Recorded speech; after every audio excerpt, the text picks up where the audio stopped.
մենք ցանկացած գործիք, որը օրինական է, մենք կարող ենք կիրառել, բայց օրինական, նաև մենք մեր նպատակը ոչ միայն օրինական, այլև բարեկամական համբերատար։ Մենք շարունակելու ենք խոսակցությունը։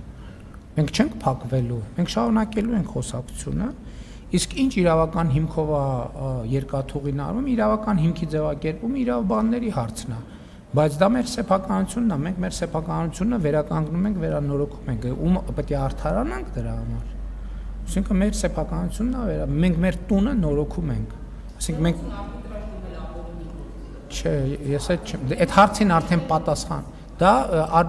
արբիտրաժ դիմելու մենք հարկ չունենք, որովհետև մենք բոլոր գործիքները ունենք առանց արբիտրաժի այդ հարցը լուծելու։ Այսինքն ինչի պետքա դիմենք արբիտրաժ։ Այսինքն օրինակ հեծի հարցով մենք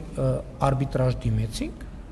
չդիմեցինք, ինչի չդիմեցինք, որովհետև մենք ինչի դիմենք արբիտրաժ, եթե մենք գործիքը ունենք որոշում կայացնելու։ Հետո եթե որևէ մեկը համաձայն չի, ինքը պետքա դիմի արբիտրաժ։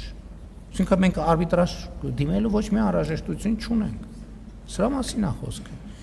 Ինչ վերաբերվում է, սա առաջին հարցն էր, այս հարցի պատասխանը ավարտեցի։ Ինչ վերաբերվում է բանին, երկաթուղու